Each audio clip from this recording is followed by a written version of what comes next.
Welcome to the Boneyard with Steve Robertson. As always, I am your good friend and host, Steve Robertson, here on the Monday edition of the Boneyard. I have to take a minute to collect myself there because I'm not sure what day it is most days. Now that we've kind of gotten off schedule, all those couple weeks in Omaha are, it just takes a toll on you after a while. It really does. I mean, it's you never know what day it is. You just know, okay, we got a game today. We don't play today. What's the date? Yeah, it doesn't matter. Back home now, and also we're kind of throwing a wrench in the schedule. It is a 3-day weekend. So I want to thank everybody. There's so many of you. I didn't ask for this, but man, it's so great that you guys did this. It was my birthday on Saturday, July 3rd. Almost a Yankee Doodle Dandy. Many of you reached out and said, hey, Steve, happy birthday. A couple of the Facebook groups kind of threw it out there. Even the Elite Dawgs threw it out there. Man, I appreciate it so much. It's it's nice to be remembered. I mean, it really is. It's nice that people care. It also reminds me that I'm not a very good Facebooker. I use it a lot of times too to just kind of post what's on my mind or whatever. But, all these hundreds of people come out and wish you a birthday and you kind of feel guilty you didn't do the same for them. So I'll try to do better, but I make no promises. Also of note too, Bloom's Oleander, number 6 on the Mississippi bestsellers list this week. It's 3 weeks in a row since its debut. It's been eligible, and I'm excited, man. I really am. I didn't know how this was going to be received, and I've shared that with you folks before because it is a departure from my normal work. But I'm pleased, man. There's a lot of me in that book. I mean, as much as I love Mississippi State, this is a different thing for me, and so I talk a lot about past relationships and just things that I was inspired to write based on how I was feeling, and a lot of that material has been collected over the last couple of years, and decided to do something with it, and what do you know? It's on the Mississippi bestsellers list, and it's doing really well. Sold, I guess, a few hundred copies the first couple of weeks. I ain't got a sales report here in the last couple of days, but it's doing well. It's exceeding my expectations, and I thank you guys for that. And a lot of my friends in the bookstore community were happy for me to write another book because you guys will go buy them. And so if you hadn't done so, you can go. I would prefer you guys buy it from a local bookstore, really would, even if it's not one of our Mississippi bookstores. I'm very, very, very, very, very supportive of our independent bookstores, including, Turnrow Books, of course, over in Greenwood. I'll be there July 15th, I believe, 5 to 7 on July 15th. I think that's correct. Yeah, that's correct, because I'll be at Hal & Mal's on the 17th to see Faster Pussycat, a little Lillian Axe, and Enough's Enough as we raise our goblets to the gods of rock.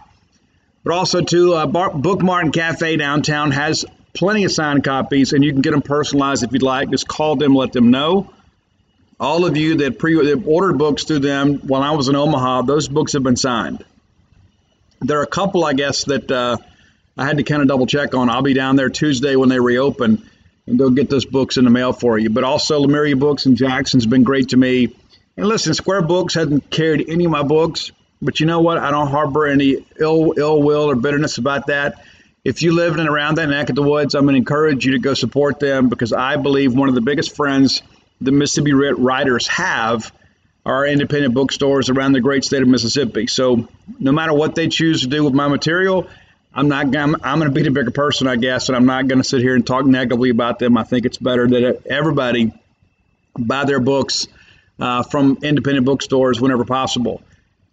But if you can't get to one of those, or maybe you don't have a favorite bookstore and you say, Steve, I don't care about that, I just want the book, you can order it through Amazon. You can order it through booksamillion.com. You can order it through barnesandnoble.com. They won't be signed, but you'll have them, and you can see me at a later date, and I'll be happy to sign them for you. But go to Amazon, look for Steve Robertson, Blooms of Oleander. And again, thank you guys so much for your support. And, listen, I never expect this thing to do anything close to what the sports books do, but I got to say I'm pretty happy with how this has gone so far, and the reviews have been great. And I don't mean the online reviews. I mean the people that like this of their own volition reach out to me and say, hey Steve, listen, wasn't expecting this from you. Really appreciate this. Or this poem kind of reminds me of where I was at a point in my life or where I'm at right now, and we've kind of connected. And I think that's an amazing thing. It's one of the most beautiful things about art is when you put your heart into something. The reward in all that is for somebody else to come back and say, you know what, I feel the same way, or I felt that way, or I know that feeling. And I think it reminds us that we're not alone. So there you go, Bloom's of Oleander. And speaking of other things too, the I don't want to spend a lot of time talking about this, but guys, our friends at the Clarion Ledger are really struggling. I mean, they are really, really, really struggling. And as Dave Murray likes to say, Dave Murray has been a mentor of mine for many years. And even before I knew Dave Murray, I was very jealous of Dave Murray because he got to cover Mississippi State for a living and wrote the Dawgs Bite, a little newspaper tabloid thing. And I always thought that was the coolest job. I mean, how does this guy get a job just covering Mississippi State? Thought it was incredible. And now I work with David. So, yeah, life's good. But, Dave always says, don't attribute to malice what can be explained through incompetence. And listen, I get it, man. When the Hedermans ran the Clarion Ledger, it was very much an Ole Miss rag. And in many respects, that influence is still prevalent in that institution. But when you've got that on your side, and then you've got kind of the downfall of the newspaper industry, and basically we've seen Gannett basically just kind of crumble before our eyes. Man, it is really, really, really a shadow of its former self. It was once a great newspaper for the state of Mississippi. Now, maybe not sports related, but it was a great newspaper in the state of Mississippi, at least through my youth. I know the years, during the 60s and 70s, it was not a great paper. It was not. Their editorial columns are absolutely shameful. You can call some of those things up on Google if you'd like. But, so what I found out today is that the Clarion Ledger had teased that they were going to have this expanded edition with a whole section about Mississippi State's College World Series national champion, which I thought was great. That's what you should do. I mean, if you're in the business of selling papers, then you need to put content in there that attracts readers, right? So much of the time that we were in Omaha, the Clarion Ledger did not cover the College World Series. And what I mean by that, they may have written some stories remotely. They did not have a reporter on hand on the row for much of the event. I believe Nick Suss showed up, and it's not Nick's fault, so I don't want you to go tweet at Nick. Nick's just doing what his company's asked him to do and what they're willing to pay for. So Nick is kind of pinch hitting because they don't have a Mississippi State beat writer now. And obviously, Ole Miss didn't play in baseball. So Nick jumps in the airplane and flies over there, and he's there for the bracket final against Texas, and then stayed through the championship series. And so they have not had boots on the ground much of the College World Series. And so, I guess they're trying to kind of make up for it. And also, too, newspaper business, the industry is a business. It is a for-profit business. And so I think it's kind of a dirty trick. And maybe one of those things, too, where they didn't intend for this to happen. But there were a lot of people that went out and bought those papers and bought multiple papers based on that tiff, based on that tweet of, hey, look for Section E. And people went out and bought 4 and 5 papers, and they get them home and find out that there is no Section E.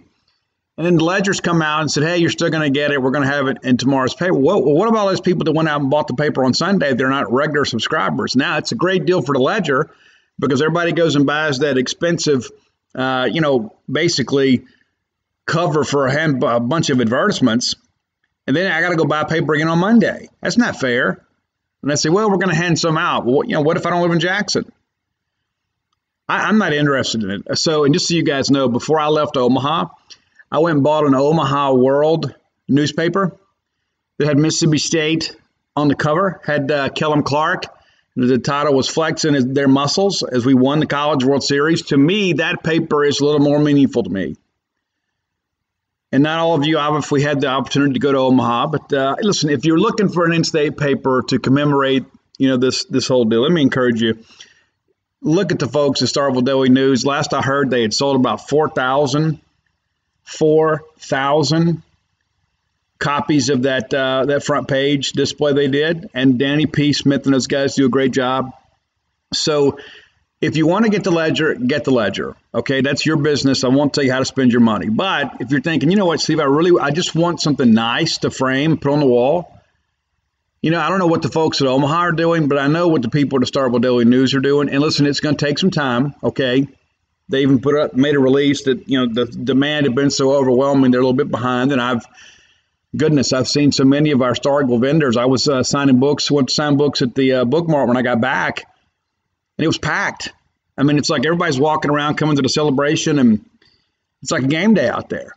And so thankfully, with the Bulldogs coming through and winning a national championship, a lot of our Starkville vendors are having a nice run here, in the summer to be able to ring the register a little bit. So thank you guys for that. And let me always encourage you, when you're buying Mississippi State merchandise, please support our Starkville vendors.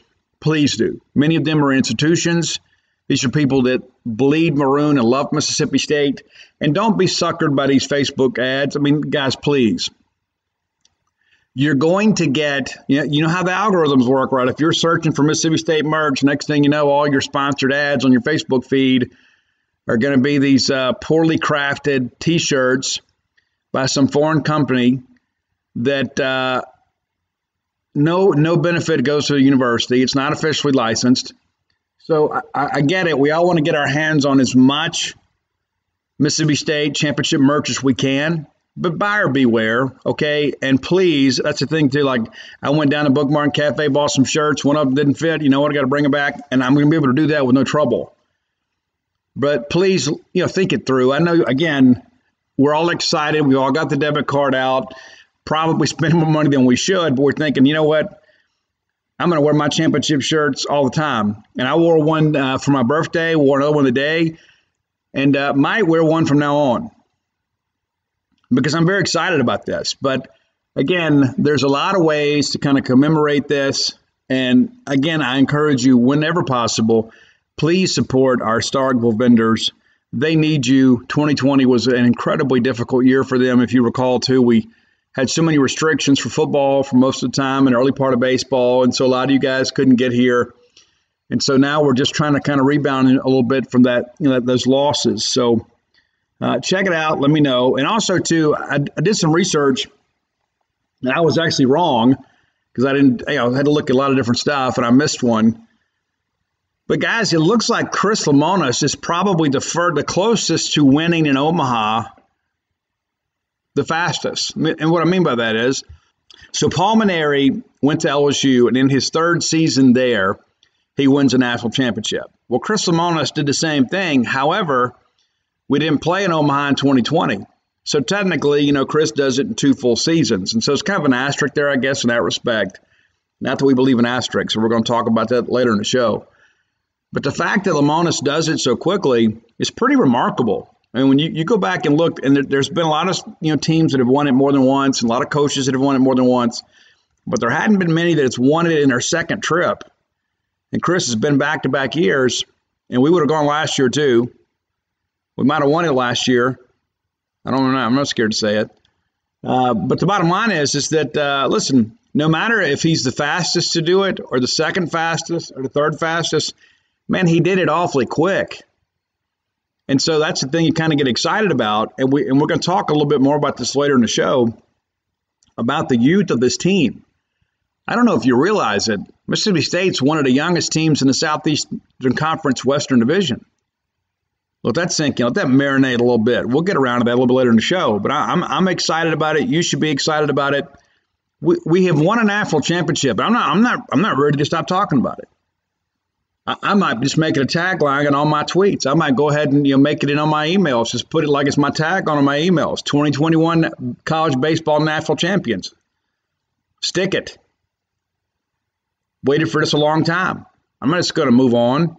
I read all these tweets and people are saying, well, how long are you going to talk about it? Well, from now on. How about that? I'm going to talk about it from now on. I'm going to live with it. I'm going to get it tattooed on my body.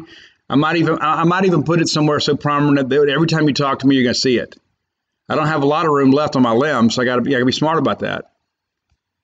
But I'm going to do what I want to do, and you should too. And not going to take any lip from anybody about it. Not going to do it. Matter of fact, I tweeted out a brand new social media policy. If you are a fan of a team that has not won the College World Series, I'm not going to answer your questions without you paying me. How about that?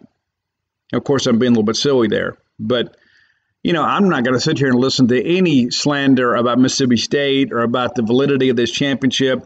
Those are just haters. And you know what? I don't care what they think. I don't care what they say. I don't care what they tweet. I don't care how they feel. I don't care what they put on Facebook. I don't care how many friends they have that agree with them. I don't care. We won it on the field. They put a tournament together. We went and played on our side of the bracket. There was no issues on our side of the bracket. We beat everybody they put in front of us. Vanderbilt emerged out of the other bracket, and then we beat them too. And we beat the crap out of them in games 2 and 3. So there is no question about who the best team in college baseball is. And some would say, well, Steve, Arkansas was number 1. Well, you know what? In '89, we were number 1, and we didn't get to hang a banner.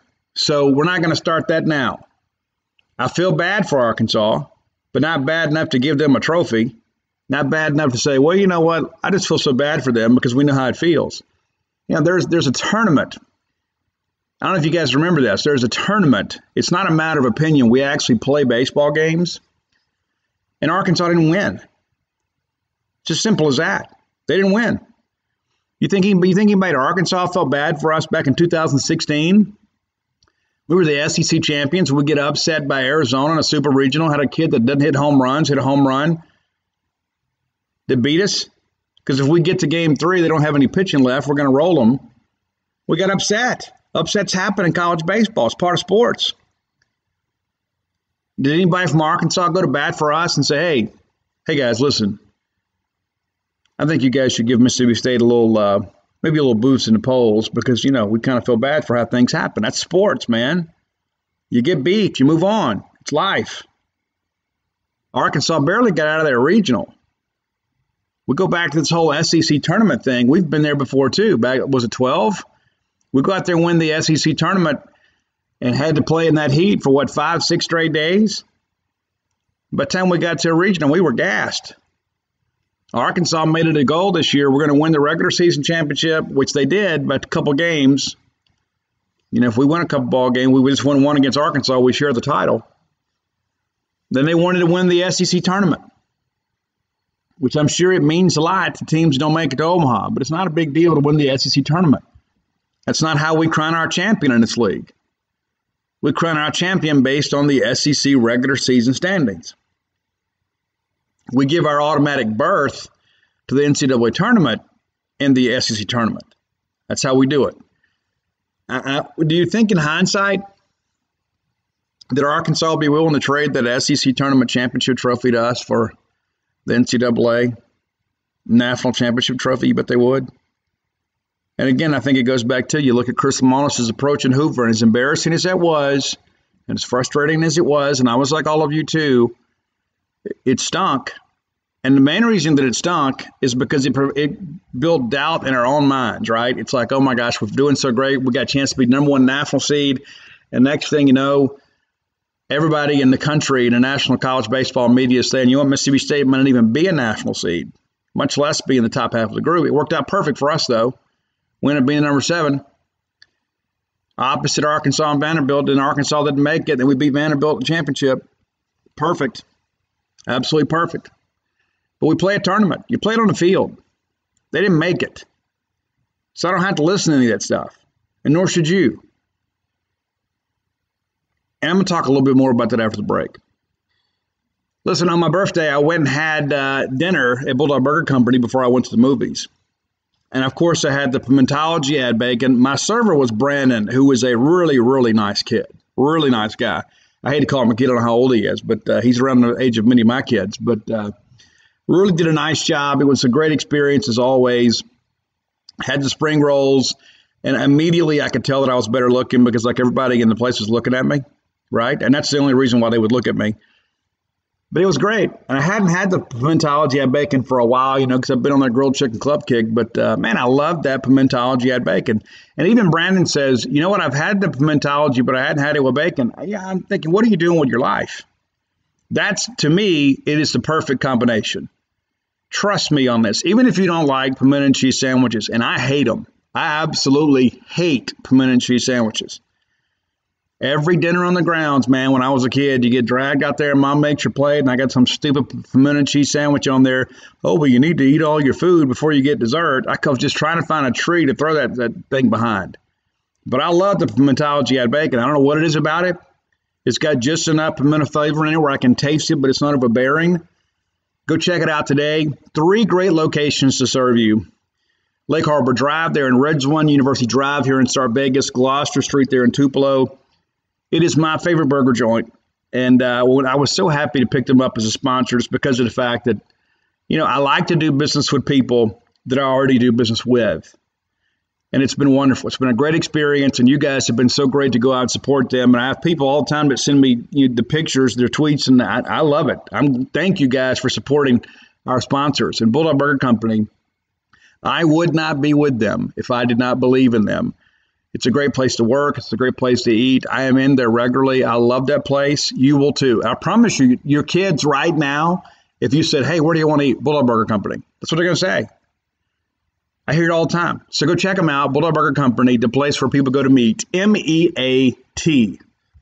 All right, so let's get back to our previous topic here. So one of the things that I want to really kind of impress upon you guys is I don't care what other people say or think. I mean, it absolutely means nothing to me. And the opinions of rival fans are less valuable to me than the dirt on the bottom of my Chuck Taylors. I mean, that honestly is exactly how I feel about their opinions when it comes to Mississippi State. I don't care what they think. I don't care how they feel. I don't care if they're upset or challenged or in tears or angry, ready to throw things because Mississippi State won a national championship. First of all, we earned that national championship. We earned it. Nobody gave it to us. They didn't decide that the college baseball World Series diamond was not playable up to a championship standard and just gift us a couple of rounds along. They didn't eliminate some teams because of that. We went out and played baseball. We had rain delays. We had other issues going on. We had things not related to Mississippi State that we had to deal with. We had the whole NC State snafu, which we had nothing to do with. It wasn't even on our side of the bracket. Do I believe NC State would have beat Vanderbilt? To be honest with you, no, I don't. I just don't think they would have matched up with the pitching. I just don't. I don't think on Saturday, NC State at full strength, maybe you get them. But I think, too, because of the fact that they were holding Jack Leiter for Monday, maybe that game is competitive. But you know what? If Vanderbilt loses on Saturday, they're out of the whole thing completely. So I don't think, even if they had said they were going to hold him, I think when the rubber met the road, Corbin was going to throw Leiter. Because you got to make it to the finals. And you and I both know this. They were going to do whatever they had to do with Leiter and Rocker and try to win a championship. I mean, you know it. So at the end of the day, it's all speculation anyway. But like I see these people say, oh, there should be an asterisk next to that. Why should we care what you think? The NCAA didn't care what you think. The good people of Omaha didn't care what you think. And I don't even remember anybody asking you what you think. Oh, well, I think, who cares? It doesn't matter what you think, in the words of The Rock. Shut your mouth and know your role. It just really fires me up because I just think to myself, it's not that they say it, it's just some of our people entertain it.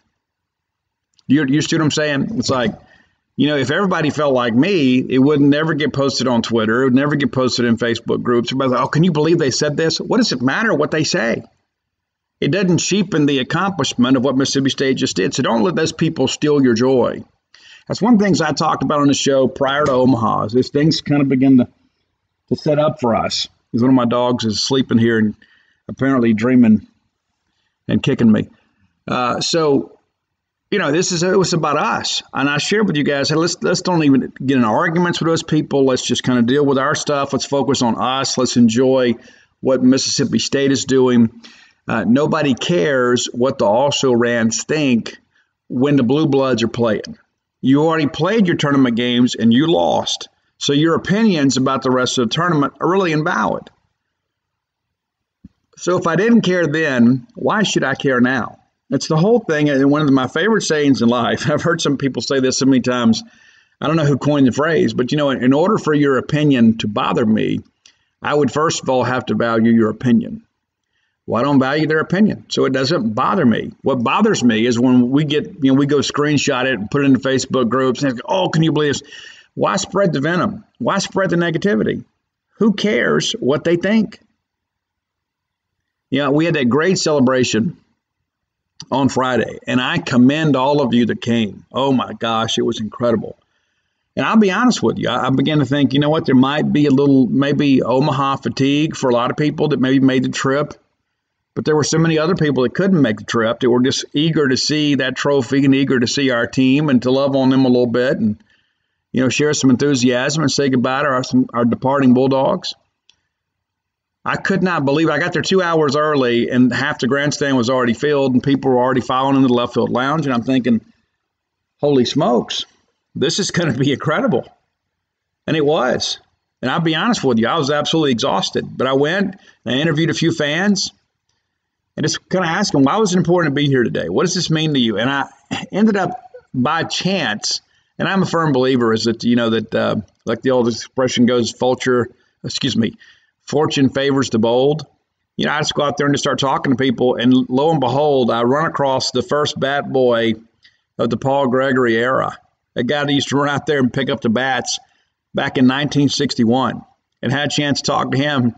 And he goes, you know what, Steve, I'm going to die a happy man, because we've won a national championship, but I want one more before I go. And I said, amen, brother. That's exactly how I feel. I want about 10 before I go. I want to live long enough for us to become LSU or maybe USC. USC's won 12 and won one since the 70s, and won one since the early 2000s. It's been, 20 years. But that's a big fish to fry right there. But listen, we won't. Now that we've got one, it's not that we're greedy. We're just a little bit needy. We're just trying to make up for lost time. And we've kind of finally punched through there. And so, I heard other people that were like, they couldn't believe the turnout. And I began to think, have you not been paying attention to Mississippi State? Have you not been following our program even by afar a little bit? And people were like, oh my gosh, I can't believe this. This is who we are. When it comes to college baseball, we're going to show up. And we're going to sit out there and we're going to earn it. With every sweat, every drop of sweat that we drop in the Starkville sun, we're going to be there to support the Diamond Dogs. That's what it is. And we've been waiting our whole lives for this moment to see our coach walk out there with the NCAA tournament championship trophy. We've waited forever. We've gotten so close a couple times. We nearly won it in women's basketball here a couple years ago. Should have won it. We should have. Just didn't fall our way. And I think in many ways that makes days like Friday all the more special. You know what? I wish we had multiple championships in multiple sports and we just felt great about life all the time. But I think the long-suffering Mississippi State fan says, you know what? I'm going to that stadium. And I'll be honest with you, when I got on the elevator and I hit the button to go up and it hit me, man, I'm not going to be back in this building for a long time. Maybe a little bit sad. But at the same time, I thought, you know what? It's already July. Because of this elongated baseball season, I've really only got a few weeks to kind of rest and get to work on some other things. And we're going to be getting ready to cover football. We're going to be on the road for football in less than 60 days. How about that? How cool is that? Thanks, Bulldogs. Football season started a lot earlier other places around the country. I've read some things, too, that I found of interest. Some of the comments we talk about. I have seen some funny ones, too. And I won't embarrass the guy and use his name, but I know his real name. But he's an Ole Miss guy. He messages me, regularly, and he's a really level-headed guy. Obviously, he's an older guy, but I say older, not much older than me. But he's a guy that's mature. Let's just say that he's got some seasoning on him. And he made a post that I laughed at, and he said, "Man, there couldn't be better PR for State. They're playing well. It's a national audience." And there's all these dramatic comebacks. And it seems like the cameras always find their hot women. Now, let me just tell you guys this, if there's some big secret out there, all of our women are hot. Some are just hotter than others. But I think it's so funny that for people that are so caught up in image, that's what registered with them, is that, oh my gosh, this is what a great recruiting tool. They're showing all their hot women. And I can only laugh about that, because I think, listen, I love hot women as much as the next guy, probably more than most. But I was more concerned about the baseball. And I think, if I'm an enemy of Mississippi State, it's not the women I'm worried about. It's the boys on the field. It's the young men out there winning a ball game, because that's what helps recruiting. That's what helps you get the big-time players. I mean, listen, every guy on a recruiting visit comes out, has a steak dinner, dances a pretty girl. That's going to happen everywhere you go. But you know what? The chance to legitimately win a national championship, that doesn't happen everywhere. Doesn't happen everywhere. It's funny because everybody talks about it. Hey, our goal is to win the national championship, but they've never done it. And we were in that boat up until a week ago. We've been so close, and that's always the sales pitch. Hey, listen, if we'd had you, we'd have won the whole thing. Oh, Coach, for real? Yeah, but you are our missing piece. Now our recruiting pitch can change a little bit. So you know what? There's some guys up the road. There's some guys out to the east. There's some guys to the west, and some other people that are recruiting you. And, they're going to go out there, they're going to tell you, hey, listen, we're competing for an SEC championship. But when's the last time they won one? And, hey, guys, we're going to go out and win a national championship. And then you can say, well, Coach, when's the last time you've been to Omaha? When's the last time you won a super regional? Oh, well, when you get here, we're going to do that. But you know what? They're not. You won't, because it's a cultural issue. It's not a coaching issue. It's not a talent issue. It's a cultural issue. Yeah, you and I both know this. And I shared this with you guys on the show multiple times. The whole time I was in Omaha, like from the moment that I got in the car to leave Starkville, it was an emotional experience for me. Because in my heart, I just felt like we're going to do it. And I was so worried that maybe the ghosts of Mississippi State past would pop up and remind us that we're not supposed to do these kind of things. But I think maybe having some players like Tanner Allen and Rowdy Jordan that maybe grew up fans of other teams might have helped us a little bit.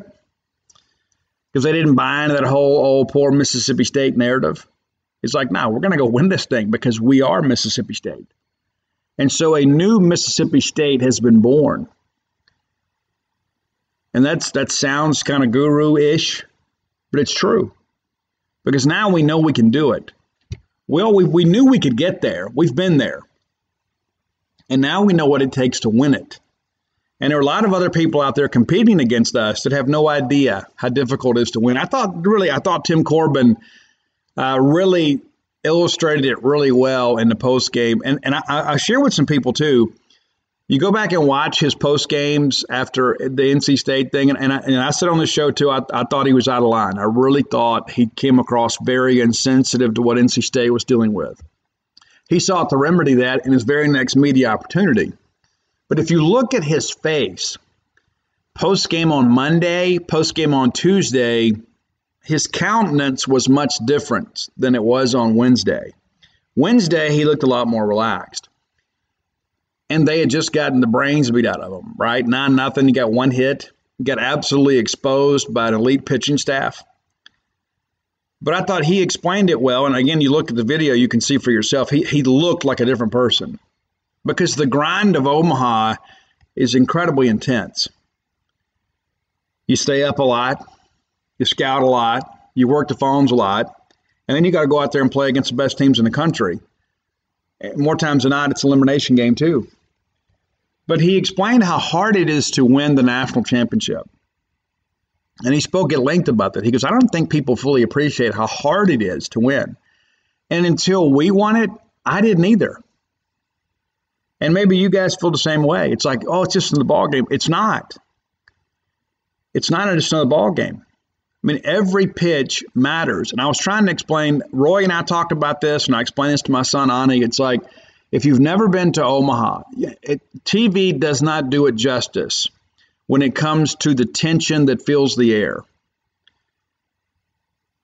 Because what happens is every pitch, it's not just because there's 24,000 people there. It's not just because it's a national audience. But everybody there's an emotional reaction to every pitch. Every pitch. It's just like, a pitcher would throw over to first and the crowd boos.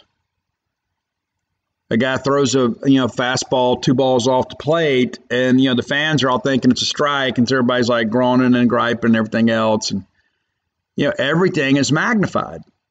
Everything about the game of baseball is put under a microscope. And if you don't think that gets to those players and coaches, you're kidding yourself. It is the ultimate fishbowl when it comes to college baseball. Because all night long, you've had the best coaches and analytics people in the college game breaking down all your tendencies, checking out what your spin rate is. What do you do here? What do you do there? How do you respond to this? How do you do that? And so those people are so incredibly informed and so incredibly prepared with more information than any college coaching staff has ever had in any year prior to this one. And the pressure cooker only gets bigger from here. And so, we've been there. It's like when we had the Oregon State deal a couple years ago in 2018. And listen, I love that team to death. I do. And the most unlikely team to ever make it to Omaha in Mississippi State history. When you consider all that we went through that year, just absolutely, there's no reason. But those young men felt differently. Hunter Stovall, Peyton Plumlee, Jake Mangum, those guys. I mean, Peyton Plumlee, I guess, was just kind of hanging around back then. But, those guys just decided, hey, we're going to write the ending of the story. But we got there and we ran into Oregon State, who was the best team in the country. And I think we said, you know what, hey, we'd love to win this game and just continue to ride and get a chance to go play for it all. And you know what, we weren't good enough to win it all that year. We weren't good enough to get out of the bracket. But I think the lessons learned there by TA and Rowdy and Josh Hatcher to a lesser extent, that served us well this week. Because we had been to the threshold. We had won the first game and then lost the second game in 19. We had won the second game in 18. So we knew it wasn't time to celebrate. Like you go into an NCAA regional and you win the first two ball games and you think, oh, we got this. They're all going to run out of pitching. Well, you get so much rest in Omaha, it'll change a little bit next year because they're trying to make it easier for the fans. But, you go out there and it's not the same. You're not guaranteed to see somebody's midweek guy to close out a regional. You might even see somebody's number one come back. That's just kind of how it works. And so it's much more difficult to win in Omaha to win that bracket. And that's what happened to us. This past year, we saw Todd Madden twice. 3 times total for the year. We beat him one week, and then what does he do? He comes back and makes some adjustments and beats us in the second game. We did enough to win. We came back and tied it, if you recall, but we couldn't close it out. But I look at all this and I just begin, I have a new understanding and a new respect for what it takes to win the national championship. When you're there around the players and you attend all the media sessions and you hear what they say, and then you walk up down the hallways and you talk to other people in the media, and you just kind of get a sense, this is a much bigger deal than maybe I appreciated it to be. Maybe I thought, well, we talk about, we've been so close so many times. I don't know how close we've really been. Because I don't know if we had what it took to be number one. Now, 85 is a little different. Luck kind of worked against us there. Because, that's the thing we talk about in hindsight. We get hit by the Gene Morgan thing, right? And I talked to Gene in Omaha, and he's so incredibly gracious. Oh, my gosh, Gene's such a good guy. We win that ball game, we're already advancing to the weekend and have to beat twice. Then it would have been Miami and Texas playing an elimination game, and then they would be one loss away from being eliminated. Well, we didn't win that ball game. And then we have a chance to play Miami, and we beat them. Then we have to go beat Texas twice, but Texas was out pitching. But you know what? We probably had a team capable of winning it all then. But you know what? There's still the bitter disappointment of 84 still kind of lingered.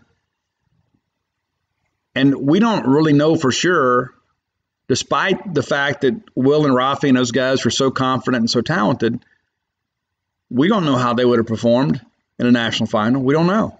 We didn't get there. We talk so much about the 89 team, but the best offensive team in school history. And then we got upset by North Carolina. A couple of soft tossing guys from North Carolina upset us and sent us home. And that's still a burr in the Bulldog saddle. And as great as that team was, and I still think it's, and I've had some discussions recently where people disagree with me. And maybe I remember those teams so fondly because they're the teams of my youth. But, I think that 89 team, to this day, I think I'd put them up against just about anybody, maybe them in the 16 team, But again, we don't know how that team would have performed in Omaha. We think we do, but we don't know. Because nobody on that roster had been. It's easy to take the Arkansas path and say, hey, listen, they dominated all the regular season, man. But in Omaha, it's a different animal. It's a lot different. And so how do we know that 89 Bulldog team would have been able to perform on the big stage? Of course, we end up going in 90, what was supposed to be a rebuilding year for us. We go back. But we didn't go up there and perform exceptionally well. Maybe that 90 team fares better if 89 had made it. Because then you know what it takes to get to Omaha and win a baseball game. Those are the things that I think about. 2016, you say, man, all those big leaguers were on that team, and that's true, a very talented team. But we don't know. We don't know what they would have done. They got in Omaha. And I think that's the underlying issue in this story. We went 3 years in a row, and every year we got a better understanding of how difficult it is to win a game in Omaha, Nebraska. And that's one of the things we worried a little bit about, against Vanderbilt, because, Vanderbilt had been there. Vanderbilt won it the last time we were there, so they had some experience, and a lot of this team is new. But that coaching staff and a lot of those veterans, they understood full well how difficult it is to win at Omaha. And now that we've done it, my hope is we can get back, and we're going to talk about some of that a little bit later in the show. But, now that we understand the personal commitment that it takes, the personal, allegiance to a team that's required, doing the little things, accepting a role that maybe is beneath your own expectations because it's better for the team. You think Braylon Skinner, Josh Hatchery, you think those guys didn't want to be starting? They did. They had their opportunities. It didn't work out, so we used them in other ways. That's not to say that Skinner won't come back and be a great job for us next year. But guys have to be willing to be team-first players, and we had a bunch of those guys this year. That doesn't mean that they wanted to want a bigger role. I mean, Houston Harding was chomping at the bit all year. He's mowing people down in midweek. He finally gets an opportunity. Things didn't go well, but we kind of circle back to him. Got pitches in two of the biggest ball games in Mississippi State baseball history, and we win both of them. I give Lamonis a lot of credit for pushing the right buttons this year. And I know he's had a lot of detractors, and there's always people out there. For some reason, when it comes to baseball, I guess because we all played it in the front yard with a wolf ball and bat at some point, played a little league, might have played a little travel ball, whatever. It's like we all think that we know more than the coach. We don't know his personnel. We don't know his scouting report. We don't know the health report. You don't know. It's just like everybody losing their mind about, us not bringing Landon Sims in, in that first elimination game against Texas. And, well, Steve, we can hold it where it is. Maybe he can go a couple innings. Guys, he had about 3 outs in him by his own admission. You burn him in that ball game and you lose, you're probably singing a different song today. I'm not going to reopen an old wound there. But, we don't know the conversations that go on between a coach and player behind closed doors. We're not privy to that information. And so when Chris Lamonis decides not to throw a guy, I assume there's a good reason. It's not just because he thinks he's the smartest guy in the room. He's going what he thinks is the best and healthiest option. I'll give you a good example, Brendan Smith. Brendan Smith's a great pitcher. Brendan Smith's also a year removed from Tommy John surgery and still put up some good numbers for us. Yeah, he had some outings, things didn't go well. Tried to push it a little bit at times. But, we didn't push him out there unless he felt close to 100%. It'll be a different year next year because he'll have a little more time. He's not going to pitch a whole lot this summer. He'll do some things. He'll work out here, get stronger, get ready for the season. He knows this next year is his year. But a lot of times we look up and say, well, why are we using this guy? Why are we using that guy? Well, sometimes they're just the best available option on the health report. Sometimes it's a matchup deal. And so I think now with the fact that we have won it, maybe, just maybe, a few of us can look at it and say, you know what, maybe Lamonis knows better than me. He didn't win a national championship after all. All right, let's get the top 10 list brought to you by Johnny Packer. I got a message today from both Brandon and John Packer. They're going to introduce some new frames just for you guys called the Omaha frames. How cool is that? Omaha frames at johnnypacker.com. If you're looking for sunglasses, man, the eyeglass industry is booming. And here's what you can do. You can go online and buy some real cheap glasses, and you're going to soon learn the difference between price and cost. Because you're going to buy them, and they're going to be crappy sunglasses. They're not going to fit your face. You're going to be glad when you lose them because it gives you an excuse to go buy some more. So rather than go buy 4 or 5 pair of those little cheap gas station sunglasses that don't work anyway, invest in some quality eyewear at johnnypacker.com. And again, if you find frames you like and they show that they're sold out, don't panic. Shoot them a link or shoot them an email at the contact us link. They'll get you taken care of. And again, Omaha frames coming soon. The blue light glasses now available too for people that sit behind a computer all day like me. A lot of good options to choose from. And by being a Boneyard listener, we'll save you a little money, 10% off by using promo code Boneyard. And a portion of every purchase goes directly to Cystic Fibrosis Foundation. It is a charitable organization that I absolutely support 100%. John Packer himself has dealt with CF, and now he's doing what he can to help improve the quality of life for many other people who suffer from that dreadful illness. Again, that's johnnypacker.com, promo code Boneyard. Go check them out today. Top 10 list. I'm going with one of my more recent favorites, and Roy has never heard of this band. So I'm sure some of you are going to be the same way, right? And so I have been out a little bit here as of late, and had some of my students come up and say, "Hey, Steve, love your taste in music." Well, this is one of mine. Okay, this is my favorite, one of my favorites. When I'm on the road a lot, I don't like listening to a lot of ballads. Not because I don't want to be in my feelings or whatever, because I maybe. There's just something about getting away to the Smoky Mountains. Step out on a hiking trail, zoom across a zip line, splash at water parks, shop till you drop, and say hello to the statue of our hometown hero, Dolly Parton. Discover the thrill of visiting the Smoky Mountains and reconnect with those you love the most in Sevierville, Tennessee. Learn more at visitsevierville.com. That's visit SEVIERVILLE.com. I'm constantly there anyway, but when I'm on the road, sometimes I want good road tunes. I want some, up-tempo stuff, some hard charging stuff. I want some things that kind of get my blood pumping a little bit. And one of my favorite bands from across the pond is a band called Bullet for My Valentine. Don't let the name fool you. They're not an emo band. They're a melodic, heavy metal band. I absolutely love them. Matt Tuck is great singer-songwriter, guitar player. Got a great image if you're into that sort of thing too, but I listen to these guys because they are different. Now, I'm going to just be honest with you right now. They've got some songs that are kind of radio friendly, and they've got some others that are not. They've got some songs that sound, kind of like, maybe classic heavy metal, and then they got some other songs that are not. And so there's a lot of range with this band. I have seen them play live in Tulsa, Oklahoma. They opened for Avenged Sevenfold. They were absolutely phenomenal. I was already a big fan, and then after seeing them live, I became a bigger fan.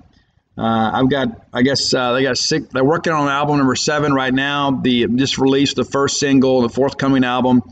It's a new track called Knives, and it is heavier than a lot of things they've done in recent years.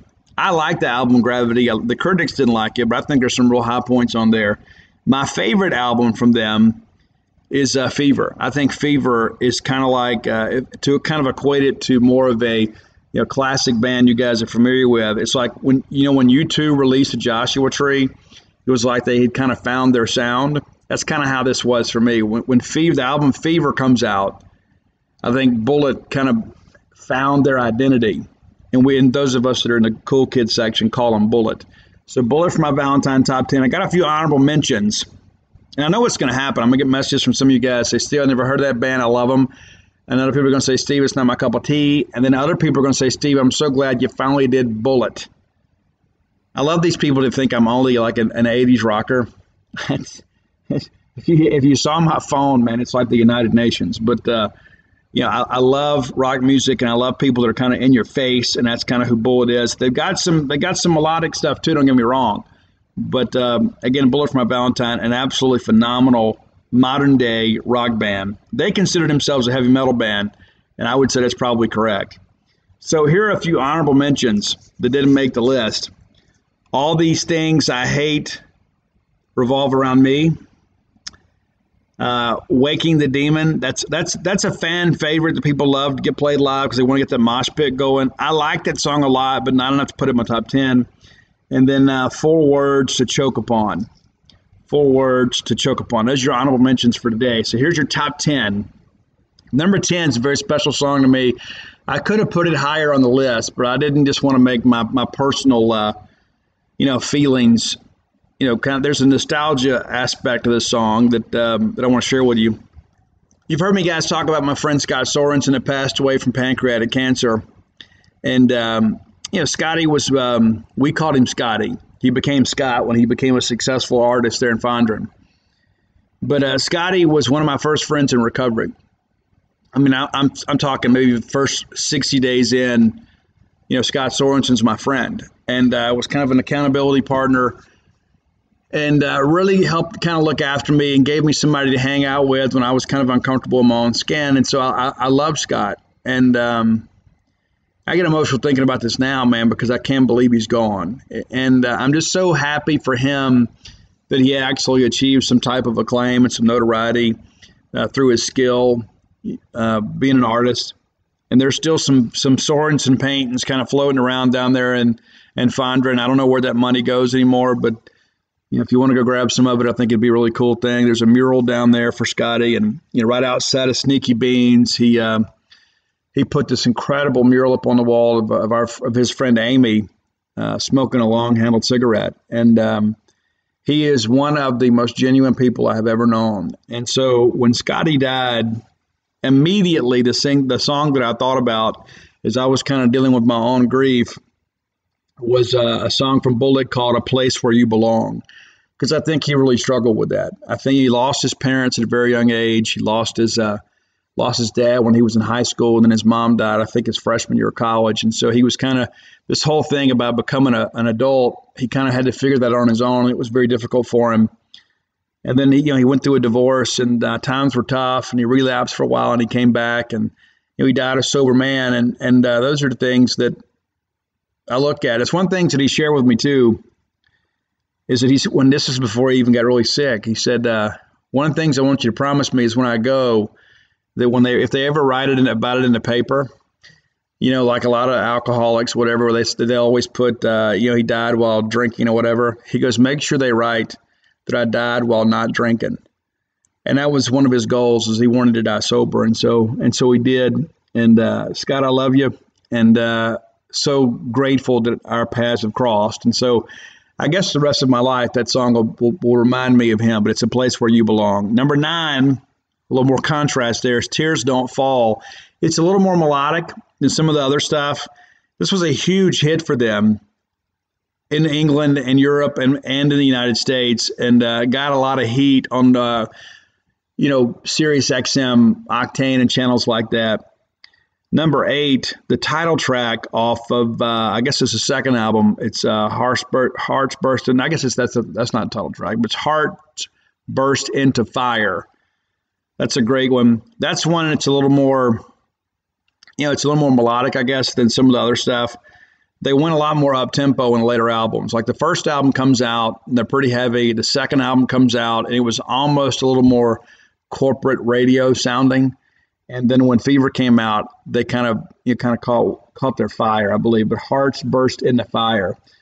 Number 7, this is a song that's kind of like Words for Living. I listen to this one all the time, and this is one of those things you think to yourself, I didn't write this, but man, I wish I could have, and I probably could have lived it. But number 7 on the list is You Want a Battle, Here's a War. That's exactly how I feel. I'll live in peace if I can, but my gosh, if you come after me, I will do everything I can to finish you. That's exactly how I feel. And maybe that stems from insecurity or whatever, but again, I'm a person that's happy to live in peace. But if you want the battle, I'll absolutely bring the war. Number 6, and this is the title track off their second album. It's Scream, Aim, and Fire. This is a very angry song. there is some incredible technical guitar playing in this song, and that's one of the things I think really separates Bullet from a lot of their contemporaries. Is it's not just a bunch of racket with a bunch of noise and then some vocals sung over it. There's a lot of people that can't sing that are yelling over, a bunch of 2 and 3 chord progressions that call themselves a band. Bullet is incredibly technical. The layered guitar play is just phenomenal. They really key off of each other, and that really shows on this one. Scream, aim, fire, and the vocals down the stretch. I love the breakdown late in the song when they come out of the guitar solo. That heavy guttural vocal gets to me every time. Number 5, and this is off the Gravity album. It was the first single off of Gravity, and again, didn't get the critical acclaim of some of the other albums, but I dug it, man. It's Over It. And I really thought, sonically, Gravity, it might be their best album. I don't know what they did different production value-wise, but I thought it was great. Back to the Fever album, and to me, these last 4, I can't be talked out of these. I absolutely can't. I mean, I think this is the perfect order for them, and I absolutely dig these, and I can't play them loud enough. But number 4 on the list is off the album Fever, the title track, Fever. It's about going to a strip club, and it's just about having a good time. You've had a tough week at work or whatever, and you're just like, you know what, I'm going to go out here and just, absolutely self-destruct in many respects. So it's a good time and song, but man, I tell you, that driving guitar riff, if that doesn't get you moving, I don't know what's wrong with you. It is just one of those songs that the vocals match the music perfectly. I love the percussion on this, but man, what jumps out to me is just that driving guitar riff. Number 3, the second single off the album, Gravity, and this is one of those, for some reason, it just sounds even better in my car than most other stuff, because no matter how loud I play it, the better it sounds. And it's a song, Letting You Go. I love the intro to it. I love how it just kind of comes in with the guitar by itself, and the next thing you know, the drums come in and you're on the ride. But it's about a, it's about a breakup. First you want to love me, then you want to hate me. This is how I'm feeling. Now I'm letting you go. We've all been there. Might be there now. Number 2, it's oddly enough, kind of goes along with that song, and it goes back a few years too. It's a song called Bittersweet Memories, and I can actually play most of this on guitar, I'm proud to say. But Bittersweet Memories, I love the dual guitar in this one. I think it's absolutely perfect. And, it's kind of one of those kiss-off songs, I guess you could say. It's like, I'm so glad that we're finished. I miss you a little bit, but take my pictures off your wall and put them on the floor and burn them, that kind of thing. But number 1, and I actually shared this with somebody years ago when somebody said, hey, listen, we're thinking about doing a new entrance at Mississippi State for football. Well, what song would you suggest? This is the one I suggested. It didn't get picked, and I'm still kind of salty about it. But it's Your Betrayal from Bullet for My Valentine. This is one of those songs, man, if that first 2 minutes doesn't do something to you, I don't know if we can be friends. I mean, it is the percussion on it. It is almost like you're in a war. It is so incredibly perfect. And vocally, it's great. I think it's Matt Tuck's best work. Your Betrayal, the drums, the guitar, everything just kind of works together. To me, it is the undisputed best Bullet for My Valentine song. So I know many of you maybe are unfamiliar with their work. If you like hard rock, you're going to love this band. I tried to explain it to Roy as if you like Iron Maiden with a little more grit, this is your group. This is your group. Now, if you've got delicate ears, and maybe you spend a lot of time listening to Amy Grant, Michael W. Smith, this might not be the band for you. Nothing against those people, but I'm just telling you, if you're an easy listening type person, this might be a little bit more for you to bite off than you can chew. This is for serious rock fans, and I consider myself to be one. So there you go, Bullet from a Valentine. You guys have options. You have suggestions for the top 10 list. Reach out, let me know. I have several, but listen, sometimes I like the newer suggestions better than the older ones. I'm just kind of feeling it, so I jump on it. And so now that I'm back in the office too, and we've got plenty of time this summer when I'm not going to be traveling as much. And so we're going to get these things knocked out. So if you have sent one to me, I promise you I have forwarded it on to Roy, and he updates the list about twice a month, and then we'll start picking them off. But this one was for me. I was just feeling it. I've been jamming Bullet for today, and I said, you know what? I should have already done this. So Bullet for my Valentine, that's your top 10 list of those guys. Roy will have the Spotify list up, and I don't know who Izzy Malabam is. I know who he is from Seinfeld, but he has graciously volunteered to put these things on iTunes for you guys. And so if you're not a Spotify person, you can now get it on Apple Music. So he responds to Roy's tweets. And so if you have been reluctant in the past to listen, there you go. All right, so let's move on here. This next segment of the show brought to you by campusbookmart.net, your one-stop shop for College World Series merchandise involving your Bulldogs. And I've read so many people with glowing reviews that they've given Campus Bookmart and the lovely, talented Susie. I guess you guys think I'm joking when I tell you how cute she is. It is incredible. You got to go by and meet her. And it's not just her personal appearance. She has such an engaging personality. She absolutely is the right person to have running your show in retail. She is a great customer service rep. Stan the man, saw him in Omaha doing great. I tried to get Stan to come out with us to the bars, but I don't know if his wife would have allowed that. But anyway, it was just so great to see Stan out there, Miss Kathy Brown, everybody taking care of business. I'm going to do my best to get down there this week. It's going to be a busy week for me, and I'll explain more later. But you need to get down there. And if you can't make it, and as I mentioned at the opening of the show, shop online with these folks. Go to campusbookmart.net and use promo code BSR. And I've had about a dozen people hit me up since I got back from Omaha saying, Steve, what's the code? It's BSR, and that stands for Beautiful Steve Robertson. Somebody suggested let's do it for Bulldog strikeout record, and I'm okay with that too. It works either way. BSR. And that gets you free shipping on all orders over $50. And listen, you know you're going to spend more than $50. So we're going to try to do our best to save you a little cash. Go again, campusbookmart.net, promo code BSR. I'm going down there because I want some more National Championship shirts. I do. That's what I want. I got to go exchange some tomorrow, and I got to go buy some tomorrow. That's what I'm going to do. Because I don't know how long all this is going to last. So I'm going to enjoy it while it's here. All right, so I want to talk to you guys, too, about the SEC West in baseball.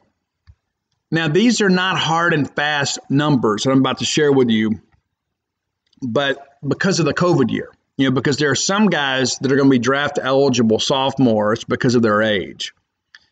In our case, there's going to be draft-eligible freshmen, as there will be with Will Bednar. And listen, he's gone, okay? As great as that picture was of him sitting on the mound, he is going to get life-changing money here in about 2 weeks.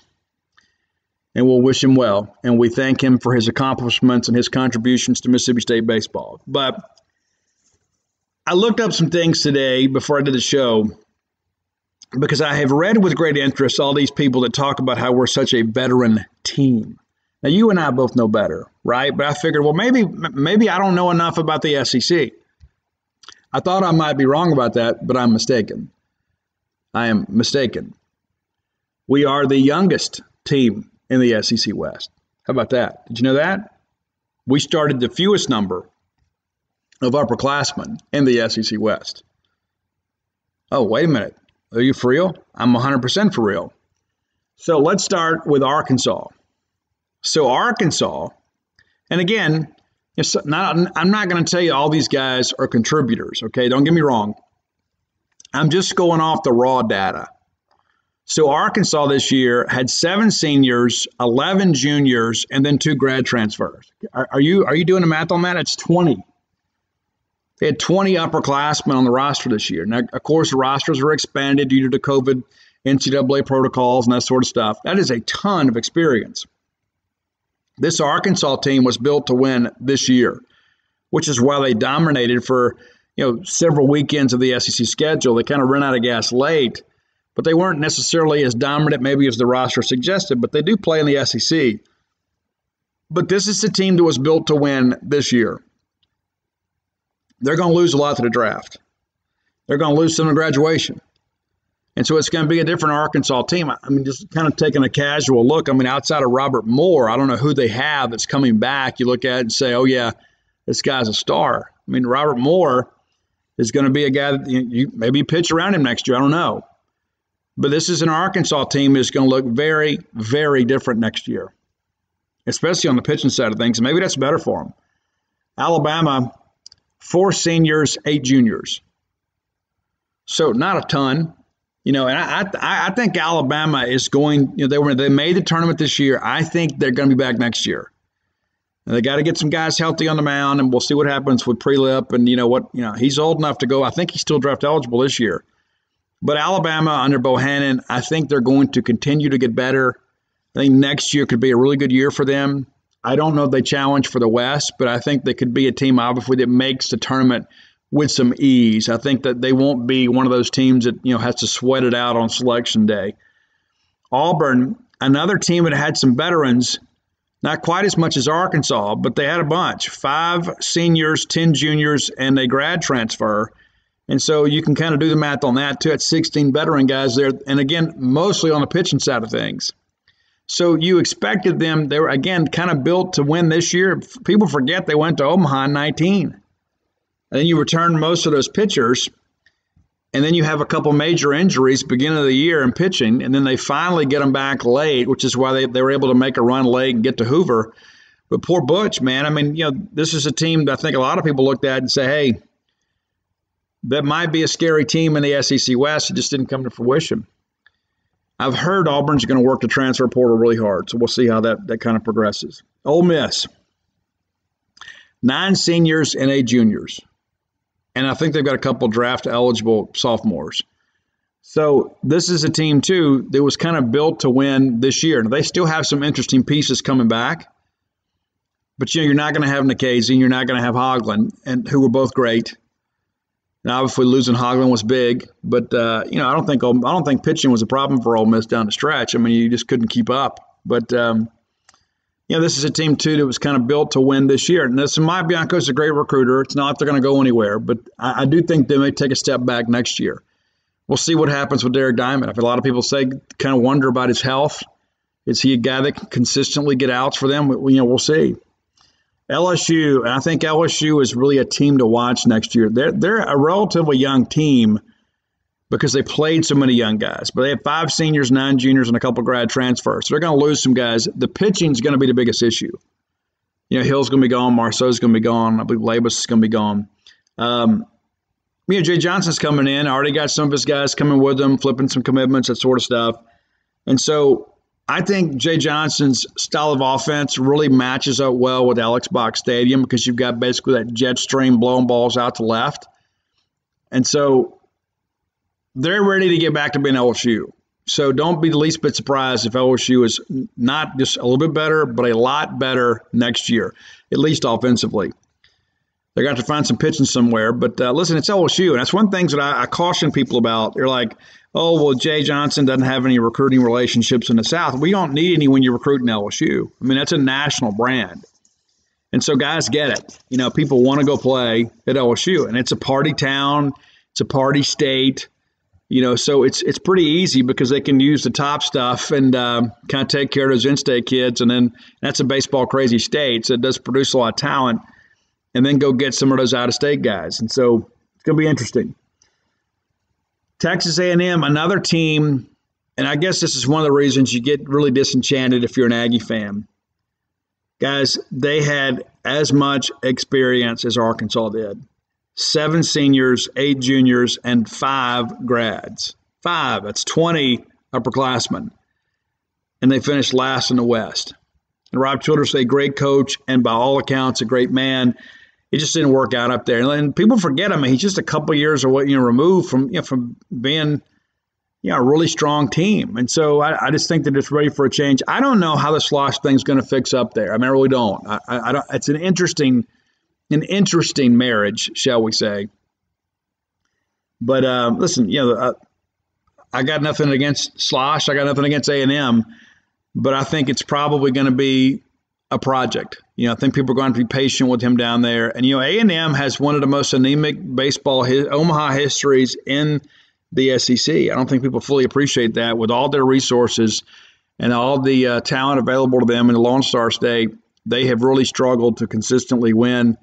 I think a lot of people see Texas really is the older brother out there. Was it 37 trips now for Texas? It's ridiculous. So how does that all compare to us, Steve? Well, how about 3 seniors, a grad transfer, and then 7 juniors? So, yeah, you did the math there. It's 11. So we had the fewest number of upperclassmen in the SEC West. I guess Alabama had 1 more than us. So we have 11. They have 12. Let this sink in for a second. You say, well, Steve, who are you talking about? Well, so Scotty DeBrule is your grad transfer, and then your seniors are Spencer Price, Riley Self, Carlisle Kessler. Those are your seniors. And then DeBrule.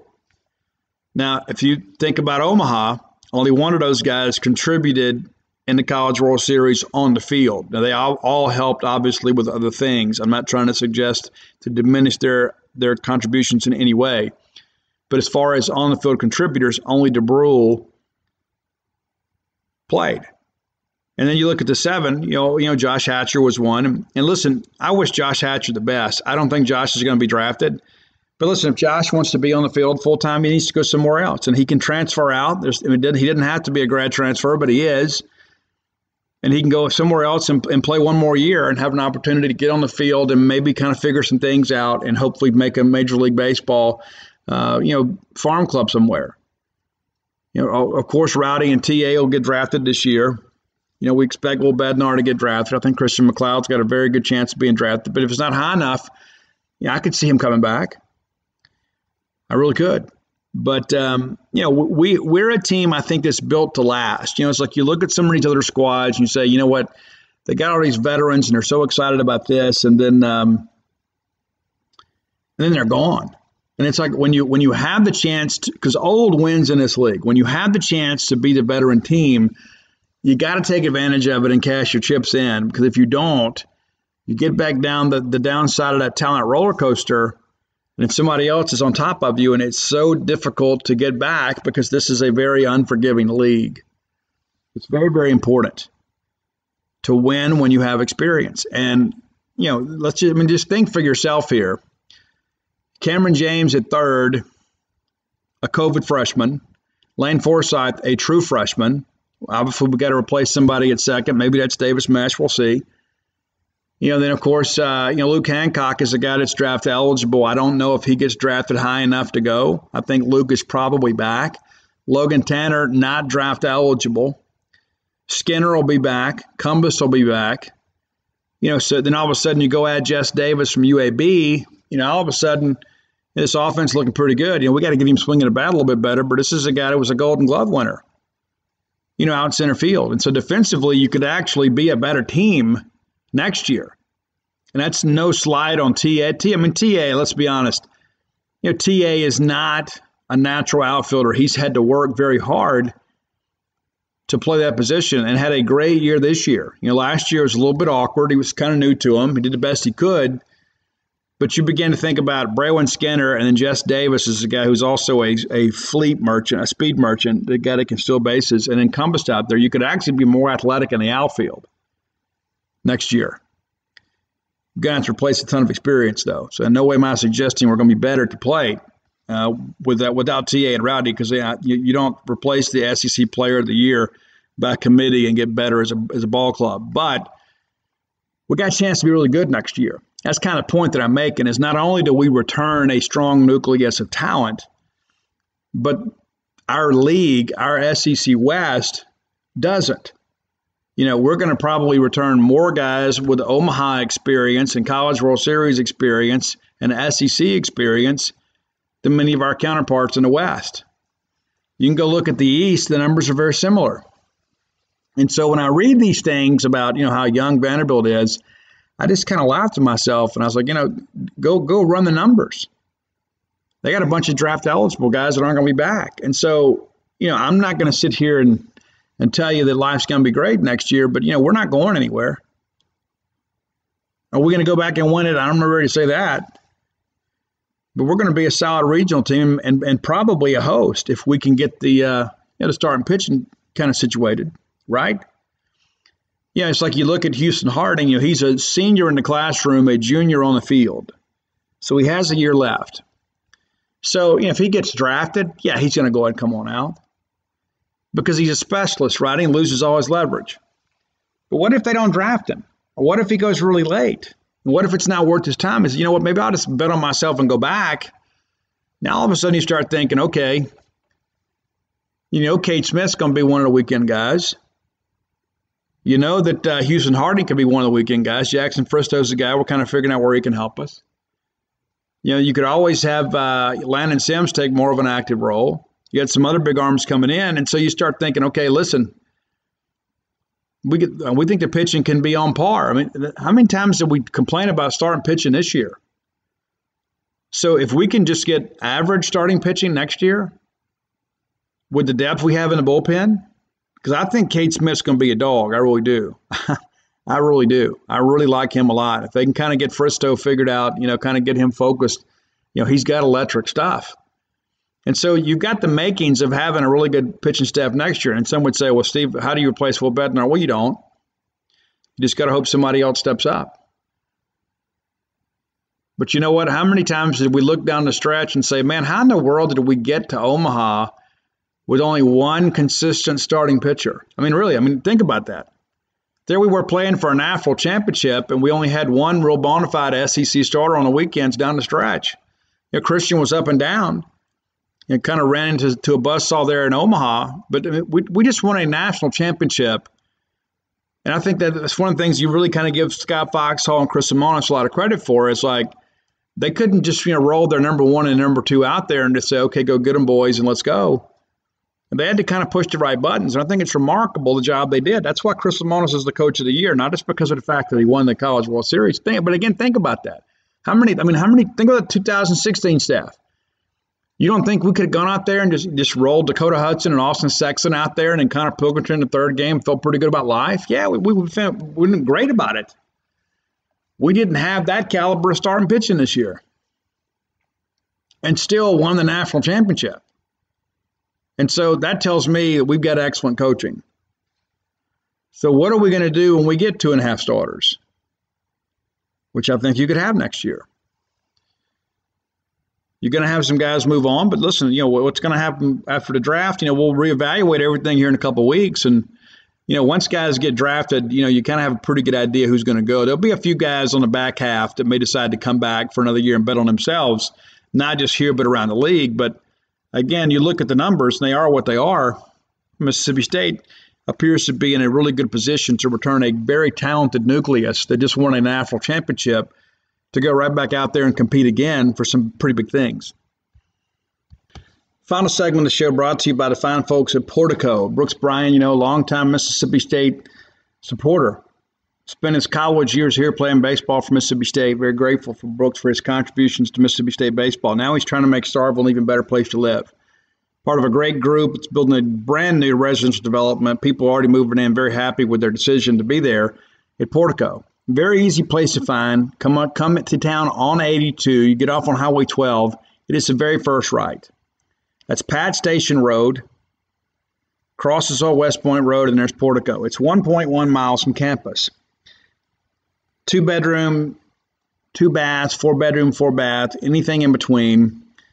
You got some good options there. But the main thing is you're in Starkville, you're close to campus, and listen to all your friends when they come and say, hey, can we just park at your place and walk with you or ride with you? It's a mile from campus. It's easy to get to.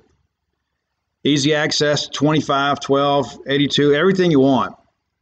Many of you have thought, one day, Steve, I'm going to move to Starkville. Why not do it now? Well, I put it off. I put it off as long as I could to the point that it made me miserable. And I got up here, and it's like everything changed for me. I was happier here. My career took off. Maybe that's the thing. You're hanging on to stuff sometimes it's not worth hanging on to. So start fresh. Come out here, check us out. Give Brooks a call today. Simple as that. Call him today. Even if you're not quite ready to move, at least go ahead and start getting some information. And that way when you go have the meeting with your significant other and say, listen, this is what I think we should do. And they say, oh, well, maybe we'll look into it. We'll already have. because you got a man on the inside, Brooks Bryan. 601-416-8075. Again, that's 601-416-8075. Give Brooks a call. You'll be glad you did. Make Portico your next move. I wanted to go back to, I'm a D1 baseball subscriber. You should all be subscribing to Gene's page. But if you are looking for some additional college baseball coverage outside of Mississippi State, I would recommend D1 baseball. I love Teddy Cahill and Joe Healy and those guys at Baseball America. Gene subscribes to them. I subscribe to D1 baseball. And a lot of that's just so we kind of know what's going on. So I want to go back to, back quarantine. We didn't have College World Series last year. So D1 baseball put out their 8 for Omaha, which I think is always a kind of a catchy title. So let's see how they did. And I don't want you guys to go tweet them. I'm not talking trash about them. These guys are my friends. But I just think it's important to kind of understand, too, that, these preseason articles, and there's so many of them that are they're just opinions. And that's not to say we should take them for fact whether we included in them or not. We've proven more times than not that the preseason rankings don't mean much. Matter of fact, preseason rankings don't mean anything at all. So here is Kendall Rogers, 8 for Omaha for the 2021 season. And Kendall Rogers picked Mississippi State to win the College World Series prior to the College World Series beginning. Once we all got to Omaha, he picked Mississippi State to win. But he didn't have State in his 8 for Omaha. He had Arkansas, Florida, Louisville, who didn't make tournament, Ole Miss, TCU, Texas Tech, UCLA, you know what happened there, Vanderbilt, of course. So that's his 8. Aaron Fitz, 8 for Omaha, Florida, Louisville, LSU, Texas Tech, UCLA, Vanderbilt, Virginia. Give Aaron some credit. I think he's the only person in the industry that picked Virginia to make it, and they did. And then Wake Forest, they didn't. So you kind of run the list down there. It's kind of, everybody gets Vanderbilt, and then outside of that, it's kind of slim. Because there's going to be an 8 for Omaha article come out from everybody here in the next couple of weeks, and everybody's going to panic and say, oh, they don't have us in it. Well, they're just kind of guessing. Give those guys a break. Stitch, I like Stitch. He had a lot. He took most of those pictures you guys saw from D1 Baseball in Omaha. He has Florida, Vanderbilt, UCLA, TCU, East Carolina, Texas, the only guy that had Texas, Arizona, give him credit for that one, Ole Miss, and that's your list. Nobody had Mississippi State in there, but yet Mississippi State wins the thing. And listen, everybody's happy about that too. I mean, there's a lot of people who have a lot of respect for Chris Lemonis and you guys as a fan base because of your commitment to college baseball. You go look at all the Twitter accounts when they put things out there for the championship, ceremony. A lot of these people are like, man, how great is this for college baseball? And for a lot of people around the country, they're just getting to know Mississippi State baseball. There are a lot of casual fans of college baseball that saw you guys turn up in Omaha, and they're like, holy smokes, look at Mississippi State. I share with you guys, too. I befriended many of those security guards when I was in Omaha. I was there so long. I thought they were going to give me a walkie-talkie and a lanyard. But the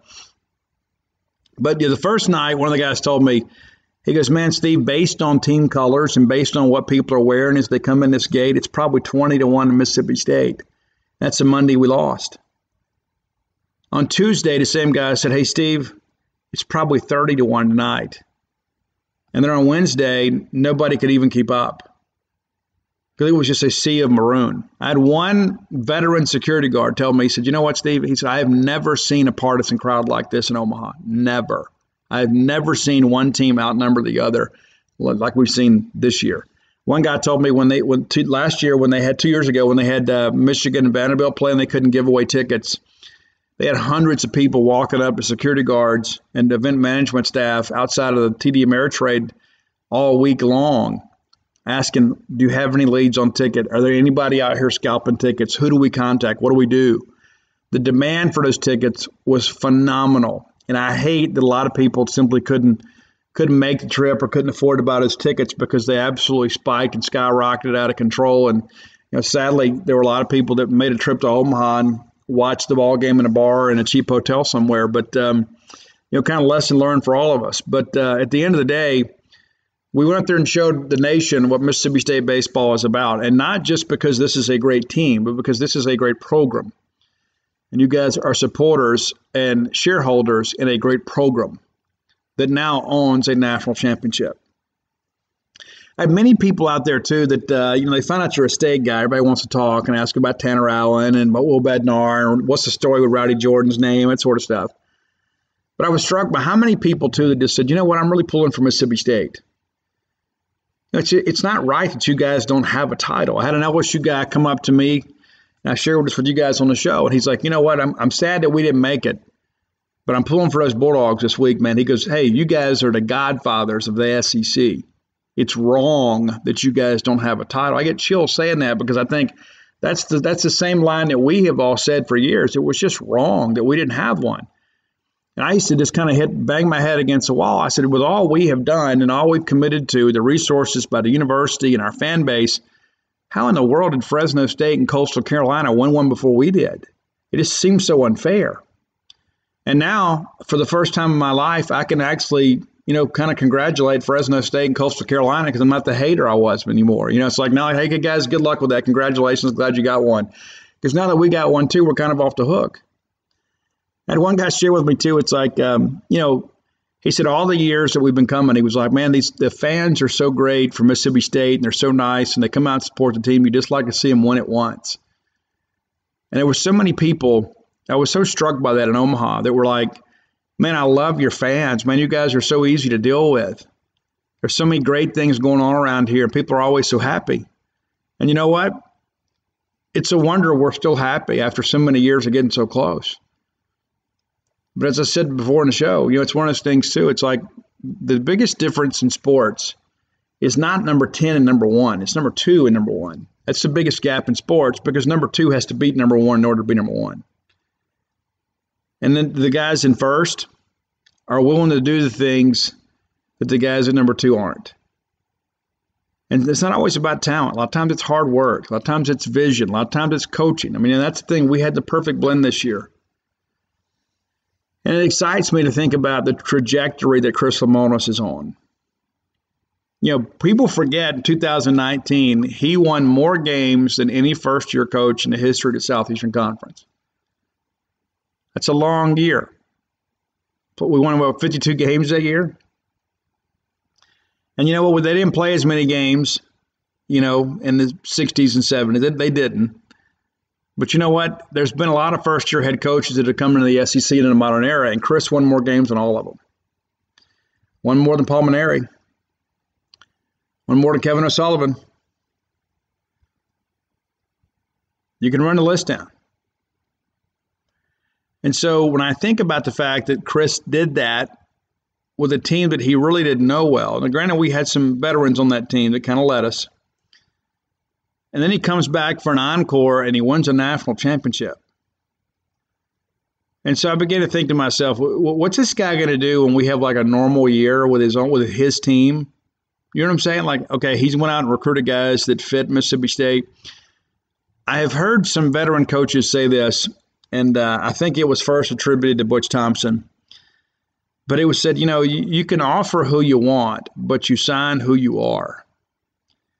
And what that means is you go out there and chase all these kids, but the kids that agree to come and commit you and play for you are kids that value what you already are as a brand. You could say, hey, we're going to change our offensive philosophy. We're going to do this and do that. And it's easy to say that in a recruiting meeting, but can you go secure those players? It's kind of like when Mississippi State, for years and years, we couldn't sign wide receivers because we didn't throw the football. Now, all of a sudden, we get ready to throw the football. It's like, well, hey, we're going to throw the football. Well, coach, okay, great. Let me go see a game.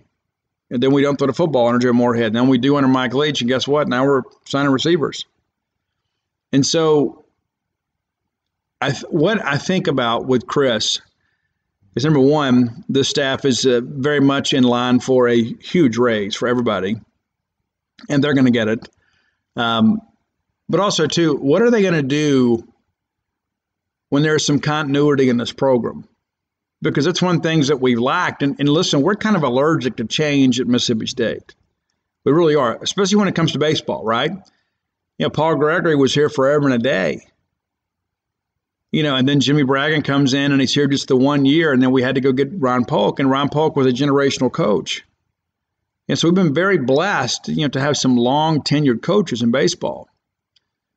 Ken Azzaro wasn't here long. Gary wasn't here long. That's kind of a package deal there. But, that's what I think. Chris is a young guy. And I said that because he's my age. But, my point is, Chris is a guy that has a lot of years left ahead of him. This is a destination job. And so what will this program look like in 10 years? After we've put together a couple more runs to Omaha and Chris has, put his stamp on the program and is recruiting players that fit his scheme and fit this culture, what are we going to look like then? Because, again, we're here to stay. This is a program, not a team. This is a culture, not a group on a one-time run. This isn't a senior field club that just happened to take advantage of the COVID rules and put it all together. This is a young team with a coaching staff that's had 2 full seasons, and they've cashed in their chips and got a national championship. So what are we looking at here? I'm excited, and you should be too. I've had so many people that say, Steve, you're kind of the voice of reason. I try to be. And other people say, Steve's always too positive. You know what? I just call it like I see it, and you can decide how you want to receive it. But I think we're in a great position, and I don't just say that because we just won a national championship, which is awfully fun to say. I think when you begin to think about this and the fact that we had the 1 year of inherited players, then we had the COVID year, and so then we have this year, which still wasn't a truly normal year, and we've gotten 2 trips to Omaha and a national championship out of it. So what does that mean moving forward? We're all going to find out together. But I think we're probably in the best position we could be in right now. We got a coach that's got a little bit of a chip on his shoulder, too. This is a guy, too, that was out there, kind of winning those recruiting battles for Dan McDonald in Louisville for a long time. Got the job in Indiana and did a good job there. But, I think it's a perfect mix and match for Mississippi State. I think the reason Chris didn't get some other calls early on is because this is where he was supposed to be. This is where he was supposed to be. He was supposed to be here as our coach. And I think Chris Lemonis can be and will be a generational coach for Mississippi State. That's exactly what we were looking for. A guy that could come in here and recruit and win at a high level, but saw this as a destination job and would stay here for the balance of his career. These are the jobs that you come to and you hope to get at some point in your career, and you never want to give them up. And so, I think we're in a good position. And I think we should relish that. And I think when given the opportunity to make some commitments, perhaps to some new seating, we need to make sure we do that. And we need to make that easy on the athletic department by our fans. And there's so many fans that complain. And listen, those are legitimate complaints. I get it. But why not go ahead and secure your spot all the time? And so hopefully those opportunities come sooner rather than later. And I hope to have some more information on that for you guys here in the months to come. But this is a great time to be a Mississippi State Bulldog because this is, again, we are built to last. And I truly believe the best is yet to come. Remind you, hadn't done so, go to StarkVillains.com and you can order a Stark Villain shirt. There have been a bunch of those popping up around Omaha, and I thank you guys so much for wearing those. And if you need to get books, go to AlphaDogsTheBook.com. You get personalized copies of Flim Flam, Stark Villains, and Alpha Dogs. Treat yourself if you didn't get a good birthday gift or a good Father's Day gift. And, of course, Blooms of Oleander available everywhere, even as an ebook. So if you're a person that prefers an e-reader or a Kindle, you can go download that Blooms of Oleander right there to your device. That's going to do it for today. I'll be back with you guys on Wednesday. We'll be back on a regular schedule. You guys have probably gotten spoiled with these bonus shows, but we'll see how the summer goes. Not as much to talk about. So looking forward to being back with you guys and happy to be back in Starkville.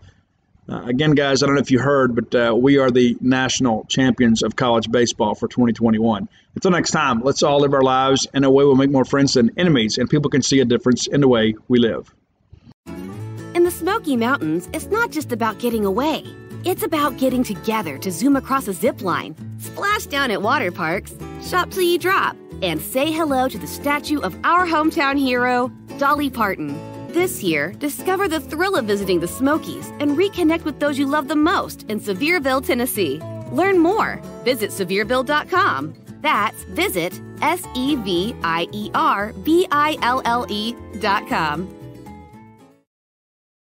No matter where you are, there's probably a Speedway right around the corner. So whether you want a freshly brewed hot or iced coffee, fountain drink, or speedy freeze, Speedway's got the fuel to keep you going all summer.